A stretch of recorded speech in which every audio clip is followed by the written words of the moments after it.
Shalom Lohim, haleluya, puji nama Tuhan. Semangat pagi Bapak Ibu Saudara yang dikasihi Tuhan kita, Yesus Kristus. Jumpa lagi bersama saya Pendeta Samuel Mabuntu dalam Renungan Pagi ke 2137 hari. Renungan pagi ini mengudara. Puji Tuhan.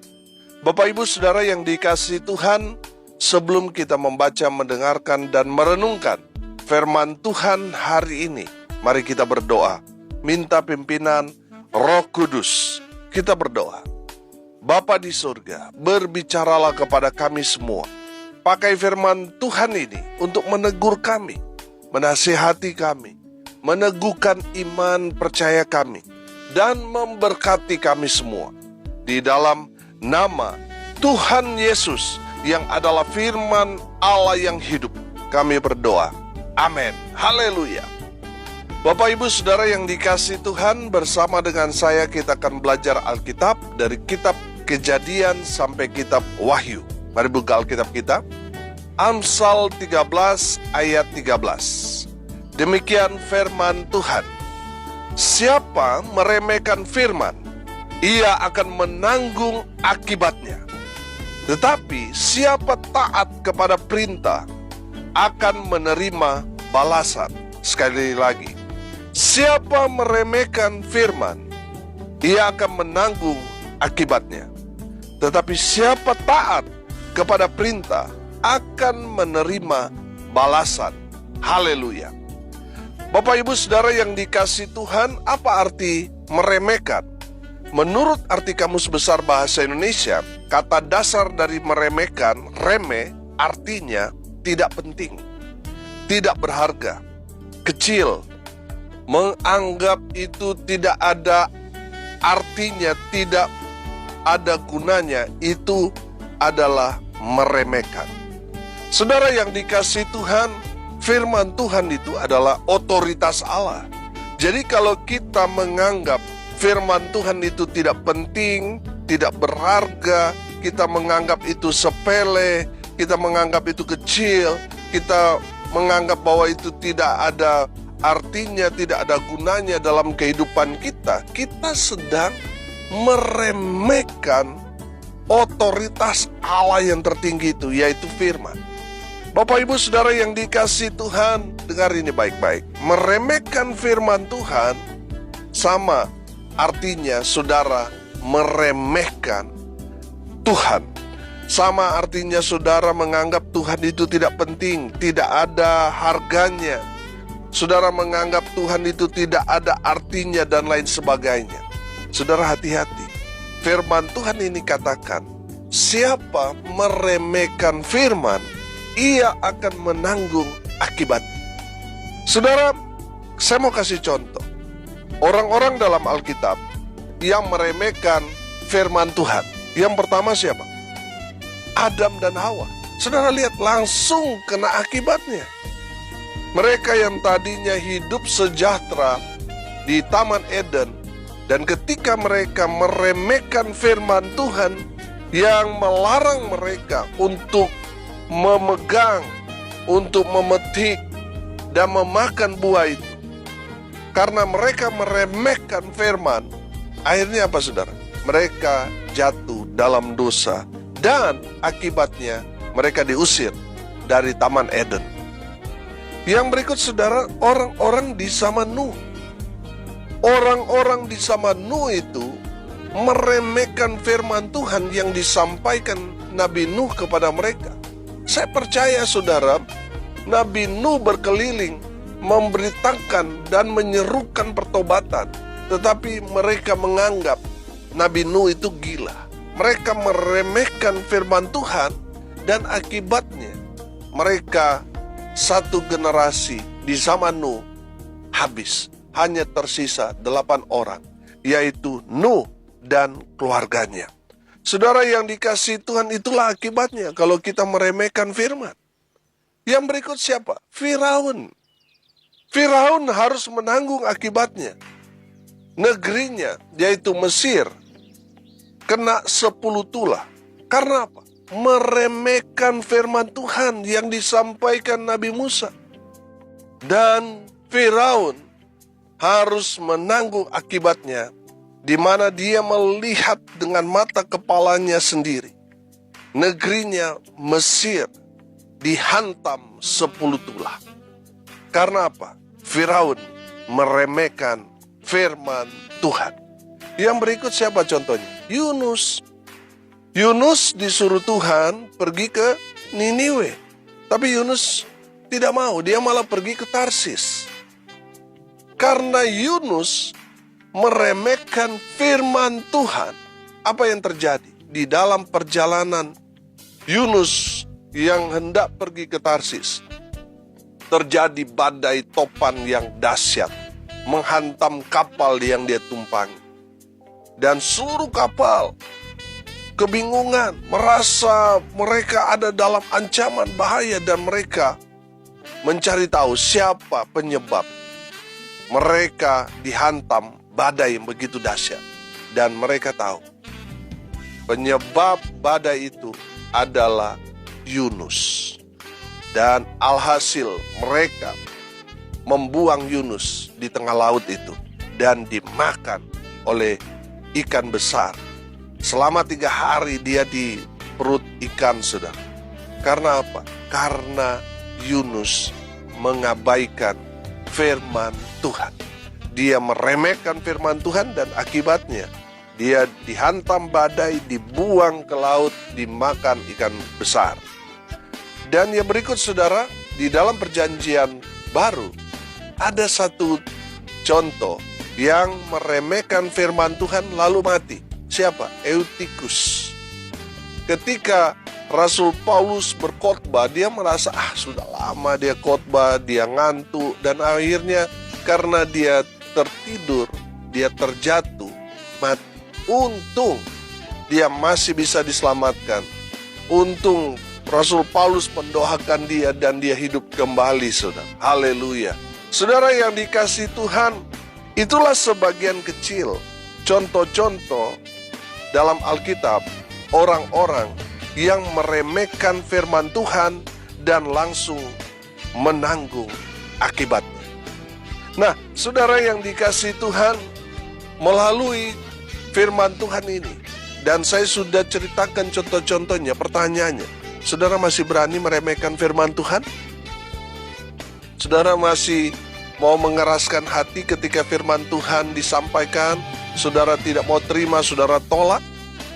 Kalau saudara meremehkan firman Tuhan, melihat itu yang menyampaikan firman Tuhan, dia nggak ada gelar S2 S3-nya, saya S2 S3, ngapain saya mau dengar?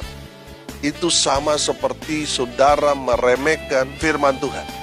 Di saat saudara meremehkan firman Tuhan, saudara akan menanggung akibatnya. Siapapun yang menyampaikan firman Tuhan, dengarkan baik. Saudara, ketika saudara tidak fokus ketika mendengarkan firman Tuhan, saudara meremehkan firman Tuhan. Di saat saudara tertidur, ketika mendengarkan firman Tuhan disampaikan, saudara meremehkan firman Tuhan, dan saudara akan menanggung akibatnya. Makanya saudara, seriuslah ketika firman Tuhan disampaikan. Mari kita merendahkan hati kita dengan mendengarkan firman Tuhan dengan baik. Amin. Saudara yang dikasihi Tuhan, saya itu banyak sekali bergabung di perkumpulan hamba-hamba Tuhan. Dan saya memperhatikan, ketika firman Tuhan disampaikan oleh teman hamba Tuhan, saudara, banyak sekali saya melihat hamba-hamba Tuhan besar tidak memperhatikan firman Tuhan yang disampaikan. Mereka sibuk dan lebih fokus kepada HP. Mereka sibuk membalas chat atau melihat media sosial mereka. Saudara dengar ini baik-baik. Ketika saudara tidak fokus pada firman Tuhan yang disampaikan, saudara meremehkan orang yang menyampaikan firman Tuhan. Saya mau katakan, saudara tidak meremehkan orang itu, tetapi sedang meremehkan Tuhan yang berbicara melalui orang itu. Bapak Ibu Saudara yang dikasihi Tuhan, saya bicara realita. Ini yang sering kali saya jumpai. Saudara, mari kita mau menghargai, menghormati firman Tuhan yang disampaikan. Mungkin posisi saudara sebagai ketua, orang yang sangat tinggi dalam pendidikan, mungkin saudara sudah S2, S3, sementara yang menyampaikan firman Tuhan, mungkin orang yang tidak lulus SD. Tapi hargai firman Tuhan yang dia sampaikan. Karena siapapun yang berbicara firman Tuhan, dia dipakai Tuhan untuk menjadi media Tuhan berbicara dengan jemaat Tuhan. Amin. Jadi saudara, kalau mungkin saudara tidak menghargai orang itu, karena mungkin saudara lebih tinggi derajat statusnya, tapi minimal saudara hormati firman Tuhan yang disampaikan. Bapak Ibu Saudara yang dikasihi Tuhan, mungkin orang yang menyampaikan firman Tuhan adalah orang yang tidak suka dengan saudara. Saudara, saya mau bilang, jangan pernah menolak firman. Siapapun dia, kalau dia sudah berbicara firman, Tuhan pakai dia untuk berbicara kepada orang-orang yang mendengarkan firman Tuhan pada saat itu. Di saat saudara menolak mendengar, itu artinya saudara menolak Tuhan, sang firman itu. Bapak Ibu Saudara, saya belajar begini. Kalau mau melihat pertumbuhan gereja, perhatikan hamba Tuhan yang mengembalakan. Apakah dia bergairah melayani, dan di saat dia mendengarkan firman Tuhan, dia fokus atau tidak? Kalau hamba Tuhan itu fokus mendengarkan firman Tuhan, berarti jemaatnya juga seperti gembalanya. Tapi kalau gembalanya angin-anginan, saudara, tidak fokus, ya di saat firman Tuhan disampaikan oleh orang lain, dia tertidur. Begitu juga dengan jemaatnya. Ketika hamba Tuhan itu berkhotbah, pasti jemaatnya seperti dia. Jadi saudara yang dikasihi Tuhan, kalau mau melihat pendetanya, hamba Tuhannya, lihat jemaatnya. Kalau mau lihat pertumbuhan jemaatnya, lihat pendetanya ketika ibadah. Banyak kan? Kalau dia yang pimpin ibadah, dia mengajar, haleluya, semangat sekali. Tapi di saat dia duduk diam, dengar saudara, seperti orang mati, tidak bergairah. Saudara, banyak yang saya jumpai seperti itu. Nah, saudara yang dikasihi Tuhan, mari kita mau menghargai, menghormati firman Tuhan yang disampaikan oleh siapapun dia. Selama dia ajarannya, dia mengajarkan Alkitab, Tuhannya Yesus Kristus Tuhan kita, dia harus kita dengar. Amin. Kecuali dia sudah mulai mengajarkan pengajaran-pengajaran baru yang sesat, baru kita tolak. Nah, saudara yang dikasihi Tuhan, saya belajar juga di dalam Wahyu pasal 2 di sana kepada jemaat di Efesus. Memang jemaat di Efesus itu dicela Tuhan karena mereka kehilangan kasih mula-mula. Tapi ada beberapa hal yang saya melihat yang harus gereja Tuhan teladani di jemaat Efesus. Jemaat Efesus itu mereka kritis. Mereka tahu membedakan mana hamba Tuhan yang benar dan mana hamba Tuhan yang palsu. Itu luar biasanya jemaat di Efesus. Saudara, bagaimana saudara mau kritik hamba Tuhan yang mengajarkan ajaran-ajaran palsu, sementara saudara tidak membaca firman Tuhan? Saudara hanya tahu kulit luar, saudara tidak mendalami firman Tuhan. Saudara dengar ini baik-baik. Kalau saudara terus membaca firman Tuhan, ya, saudara akan tahu membedakan mana benar-benar firman Tuhan dan mana yang palsu. ajaran-ajaran sesat. Saudara akan tahu membedakan. Kenapa? Karena saudara selalu membaca firman Tuhan. Saya selalu ibaratkan, saudara setiap hari pegang uang asli, tiba-tiba ada orang yang belanja dengan uang palsu, saudara akan sangat mudah mendeteksi mana uang asli dan palsu. Karena setiap hari saudara pegang uang asli. Sehingga ada orang yang belanja menggunakan uang palsu, saudara langsung dapat mendeteksinya. Ini uang palsu. Saudara, kalau setiap hari saudara baca firman Tuhan, lalu ada orang yang mengajarkan ajaran di luar firman Tuhan, saudara langsung dapat membedakan mana ajaran asli dan mana ajaran palsu. Saudara yang dikasihi Tuhan, saya percaya orang yang disesatkan adalah orang yang tidak tahu firman Tuhan. Kalau ada orang yang meninggalkan imannya, itu menandakan orang itu tidak paham pada firman Tuhan. Makanya dia mudah terlepas. Saudara yang dikasihi Tuhan, saya percaya kalau kita selalu diisi firman Tuhan, maka kita akan kuat. Kita akan diberkati Tuhan. Amin. Haleluya. Saudara yang dikasihi Tuhan, saya percaya kalau gembala mendengarkan firman Tuhan dengan baik, itu akan ketransfer kepada jemaatnya. Jemaatnya juga pasti akan dengar-dengaran. Di saat hamba Tuhan itu berbicara firman Tuhan, jemaat itu pasti akan mendengar dengan baik. Haleluya.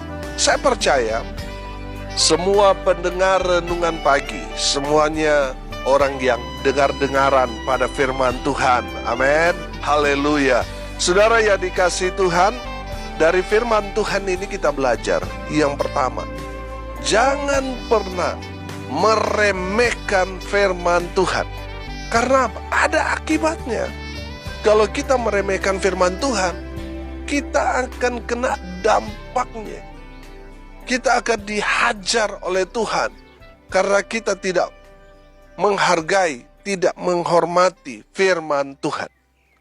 Saudara yang dikasihi Tuhan, kalau kita tahu di saat kita meremehkan firman Tuhan ada akibatnya, makanya kita harus mendengarkan firman Tuhan dengan baik. Fokuslah ketika hamba Tuhan menyampaikan firman Tuhan. Jangan seperti Marta sibuk dengan segala kesibukannya sehingga dia tidak mendengarkan bagian yang paling penting, yaitu firman Tuhan.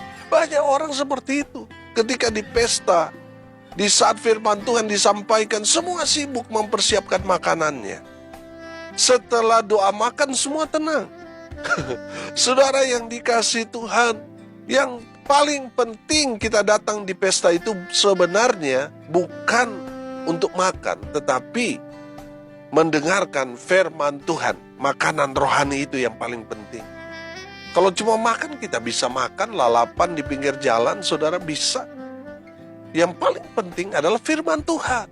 Saudara makan lalapan atau di restoran, saudara di sana saudara tidak mendengarkan firman Tuhan di sana.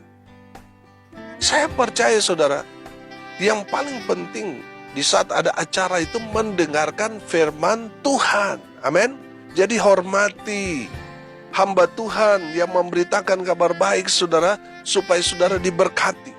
Hargai firman Tuhan itu dengan baik. Amin. Haleluya. Jangan pernah meremehkan firman Tuhan. Yang kedua, jadilah pribadi yang taat pada firman Tuhan. Karena firman Tuhan ini dengan jelas berkata, siapa yang taat kepada perintah akan menerima balasan, akan menerima pahala, akan menerima upah dari Tuhan. Amin. Jadi saudara, apa yang saudara dengar dari firman Tuhan, lakukan itu sebagai bentuk ketaatan kita pada firman Tuhan. Jadilah pelaku-pelaku firman Tuhan. Saudara, saya percaya kalau kita taat, kita pasti diberkati oleh Tuhan. Haleluya.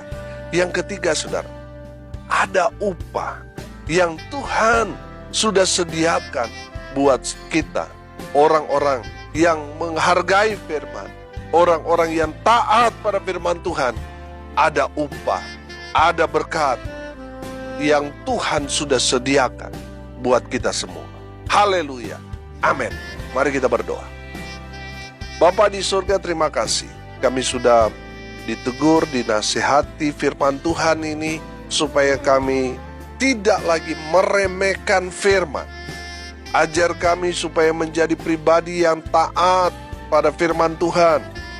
Karena kami percaya ada berkat Tuhan di balik semua firman kebenaran yang disampaikan. Ketika kami melakukannya, kami pasti diberkati.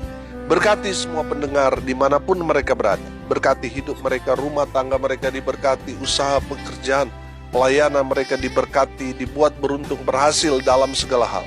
Hamba berdoa di dalam nama Tuhan Yesus, biarlah berkat Tuhan terus bertambah-tambah dalam kehidupan mereka. Mereka yang sakit disembuhkan, mereka yang lemah dikuatkan, hibur mereka yang saat ini sedang berduka cita. Tuhan memberikan penghiburan kekuatan yang datang dari Tuhan. Hamba berdoa biarlah berkat Tuhan turun memenuhi semua pendengar. Bapak Ibu Saudara yang dikasihi Tuhan, arahkanlah hatimu kepada Tuhan dan terimalah berkat dari Tuhan Yesus. Tuhan memberkati engkau dan melindungi engkau. Tuhan menyinari engkau dengan wajah-Nya dan memberi engkau kasih karunia. Tuhan menghadapkan wajah-Nya kepadamu dan memberi engkau damai sejahtera. Di dalam nama Tuhan Yesus, sumber segala berkat. Bapak Ibu Saudara yang percaya, diberkati Tuhan, katakan amin. Puji Tuhan. Bapak Ibu Saudara yang dikasihi Tuhan, kalau saudara merasa diberkati melalui renungan pagi ini, bagikan juga kepada saudara-saudara yang lain supaya mereka juga diberkati. Karena untuk itulah kita dipanggil, untuk jadi berkat. Salam kasih dari Bali, saya Pendeta Samuel Mabuntu. Sampai jumpa besok pagi. Tuhan Yesus memberkati kita semua. Haleluya.